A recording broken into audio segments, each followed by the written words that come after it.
Terus ada orang bilang, saudara, tesis diambil dari internet pun kalian percaya. Itu yang paling sial, di atas sial omongan. Kenapa saudara sial? Karena kita dengar omongan itu juga di internet. Kalau kita suka ngehujat orang, siap juga dong dihujat, jangan baper.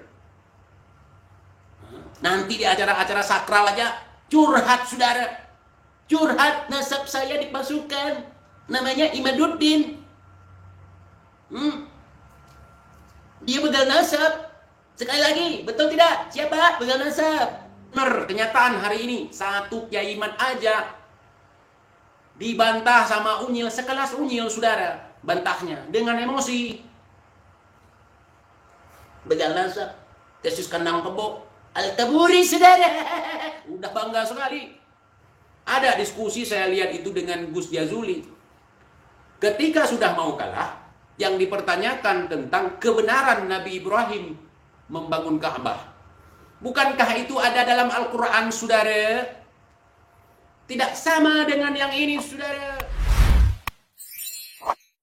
Saya dalam hal ini, kemarin-kemarin saya cek ombak. Saya serang Kiai Imad habis-habisan. Berapa video? 3 video. Saya serang habis-habisan bersama Lubis. Bersama Bung Lubis 212 yang lagi umroh.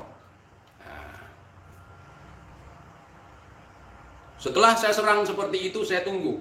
Kemudian saya bilang kepada teman-teman, nanti ke depannya ada sesuatu yang akan terjadi. Kalian lihat. Seorang habis-habisan Kiai Iman. Wih, dengar nih. Ada yang nelpon saya, saudara, ngasih referensi supaya saya nyerang Kiai Imad. Ini Imad ini begini, ini Imad ini begini, ini Imad ini begini, ini Imad ini begini. Tapi selama ini, ketika saya menyerang kubu lawan, kubu rivalnya Kiai Imad, nggak pernah Kiai Imad, TJ bahas ini dong, bongkar ini dong, nggak pernah. Saya nemuinya di video-video yang di-up oleh teman-teman. Ya, teman-teman seperjuangan saya sebut. Ada yang marah. Ada yang ngaku pejuang, saudara. Mau bilang gitu. Nggak laku 2024 ini. Zaman dulu laku. Ketika masih pakai telepon wartel. Ketika kita masih ngetik pakai mesin ketik. Masih laku provokasimu. Kalau sekarang orang semua sudah ada handphone di tangan. Bukan cuma sekedar handphone. Smartphone. Masa HP aja udah cerdas. Lu masih blow on. Mau ente lebih cerdas HP daripada lu. Jangan, saudara. Ya, jangan.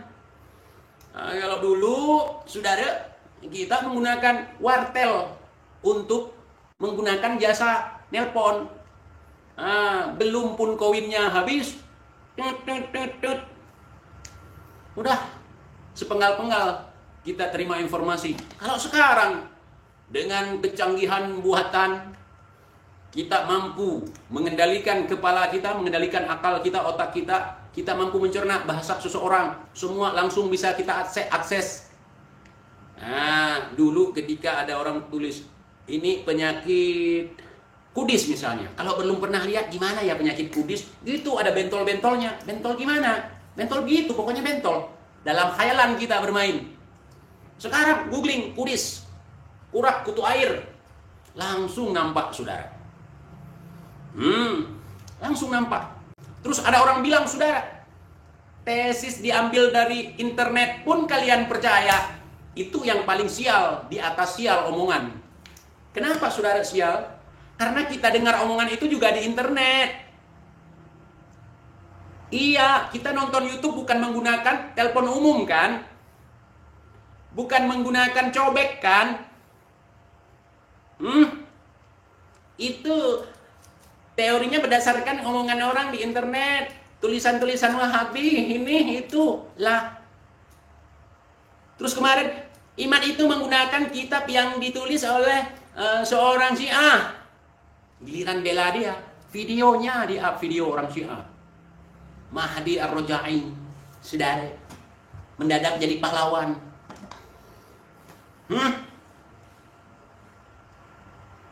Paham? Hari ini nggak zaman ngomong comot di internet, ambil bahan di internet. Emang nggak boleh kalau tesis itu kita ambil bahan di internet? Misalnya, ini misalnya, saya buat tesis kuliah. Saya ambil bahan di internet. Saya pelajari, saya periksa, diperiksa, saudara. Ini cocok apa enggak? Saya ambil bahannya di internet. Apa nggak boleh? Kalau minta sumbangan di internet, boleh. Hah? Akhina fillah, saudara-saudara semuanya, kita mau membangun ini, kita mau bangun itu, kita ini, kita itu, sisihkan sedikit pendapatan antum untuk kita bangun, boleh? Hah? Kita di tahun 2024 jarang pegang uang kertas, saudara. Jarang pegang duit cash, saudara. Semuanya fasilitasnya sudah online. Sudah digital, saudara. Nggak zaman lu bahas masalah HP butut aja udah nggak layak dipakai zaman sekarang, blok. Apalagi otak butut. Nanti marah sama saya, ngirim pasukan keputihan lagi, nanti suruh jumpai saya. Begitu ulama. Kutanya sama kau Nyil, coba kau jawab. Kita udah jelasin yang benar nih. Benar. Menurut kita. Giliran ada orang yang mengkritik, nggak percaya, suruh datangi orang. Itu gaya-gaya tahun 60-an. Nggak juga tahun 60-an kayak gitu. Babak belur. Gaya-gaya zaman dulu itu. Gaya jahiliyah itu.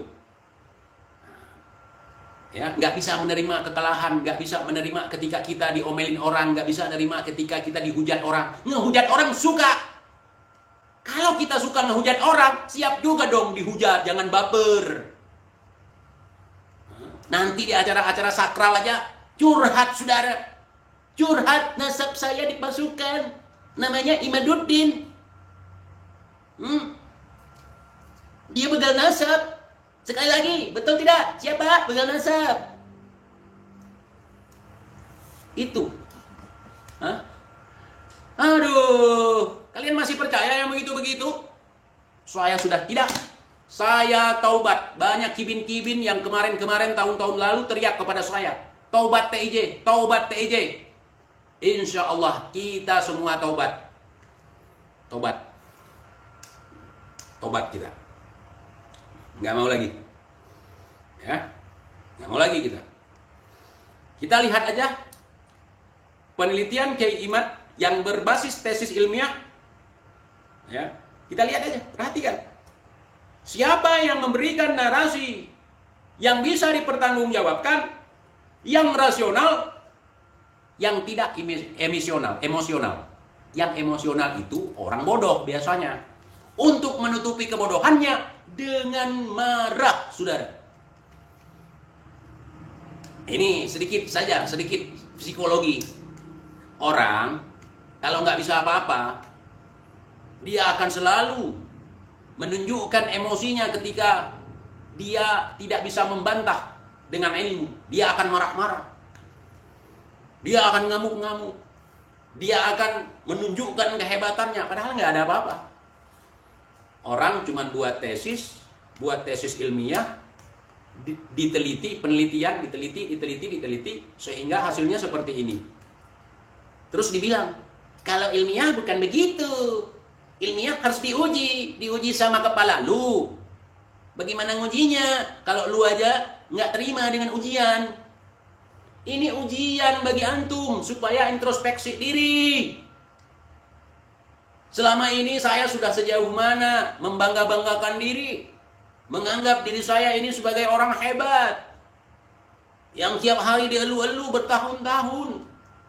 Satu orang Kiai Imad, satu. Kalian pernah dengar saya bilang, orang ini seluruh jamaahnya dikumpulkan, satu pun tidak ada yang punya otak.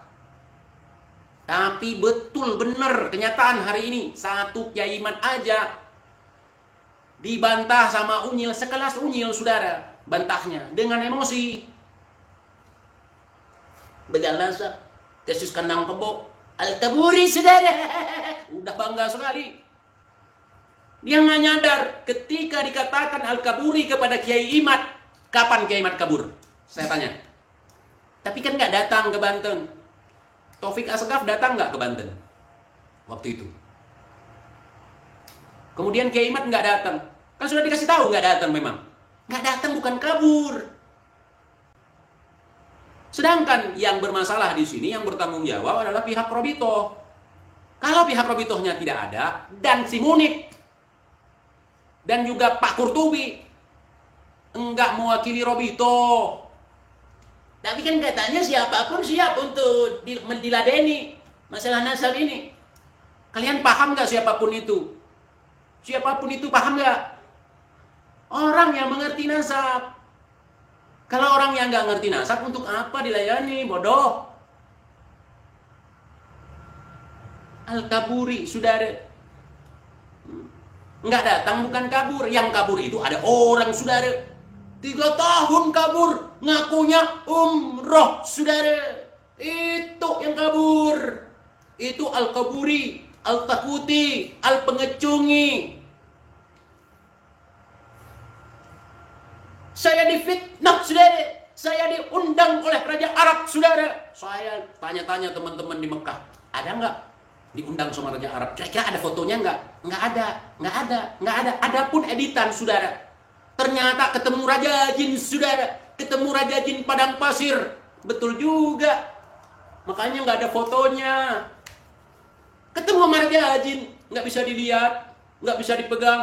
Nggak bisa diraba. Persis seperti karomah mereka. Hanya ada dalam mimpi.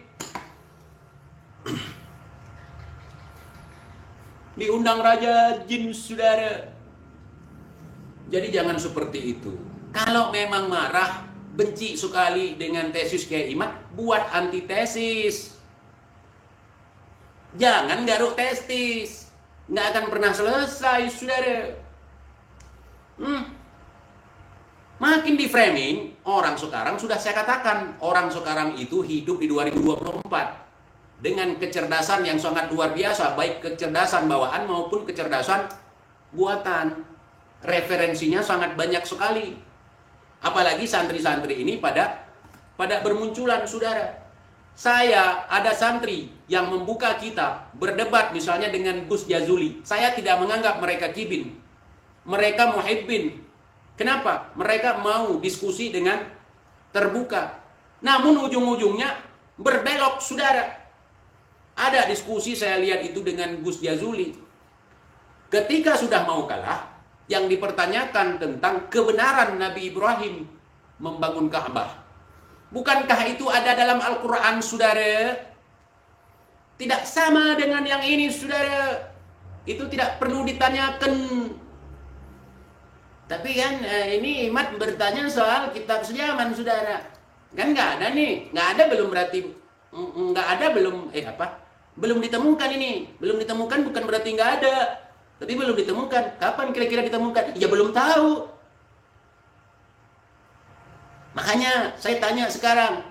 Itu Nabi Ibrahim membangun Ka'bah. Kira-kira ada bukti sejaman nggak? Tolol, saudara. Katanya orang yang rajin ke majelis sholawat, rajin belajar sama habaib, pecinta Rasulullah. Nabi Ibrahim aja membangun Ka'bah nggak tahu dia. Itu wahyu nggak tahu dia, saudara. Gara-gara kebanyakan baca riwayat karomah dalam mimpi, saudara. Akhirnya nggak sempat lagi belajar Al-Quran.